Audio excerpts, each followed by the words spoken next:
Good morning বন্ধুরা, আজ বানাবো আমি স্মোকি চিকেন বানানোর জন্য প্রথমে আমি দুটো টমেটো, 4-5টা কাঁচা লঙ্কা, 3টে রসুন, 4টে পেঁয়াজ ভালো মতো পুড়িয়ে নেব। ঠান্ডা হয়ে গেলে আমি সবগুলোর খোসা উপর থেকে ছাড়িয়ে দেব। আমি এখানে 700 গ্রাম চিকেন ব্যবহার করেছি, তার জন্য এগুলো নিয়েছি। আপনাদের চিকেনের পরিমাণ বেশি হলে পরে পেঁয়াজ আর রসুনের পরিমাণটা বাড়িয়ে দেবেন। বেটে নিচ্ছি মশলাটা। এখানে আমি আদার ব্যবহার করব না। এবার কড়াইতে সর্ষের তেল দিয়ে চিকেনগুলো দিয়ে দেব। চিকেনের মধ্যে দেখুন কতটা জল বেরিয়েছে, জলটা আমি সমস্ত শুকিয়ে নেব। এবার দিয়ে দেবো 1 চামচ হলুদ গুঁড়ো, পরিমাণ মতো লবণ, 1/2 চামচ গোলমরিচের গুঁড়ো। মশলাটা আমি ভেজে নেব।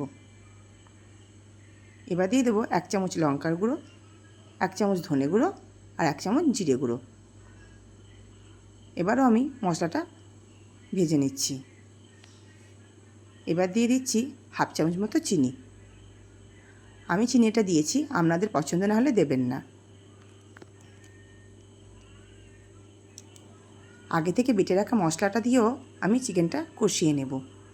আমার রান্নার ভিডিওগুলো যদি আপনাদের ভালো লাগে তাহলে লাইক, শেয়ার, কমেন্ট করবেন। ফলো করে আমার পাশে থাকবেন। দেখুন চিকেনটা কষানোর জন্য আমি ঢাকা দিয়ে দিলাম। ঢাকা খুলে আবার নেড়ে নিচ্ছি।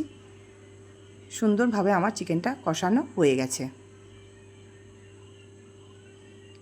1/2 গ্লাস মতো জল দিয়ে দিচ্ছি চিকেনটা সিদ্ধ হওয়ার জন্য।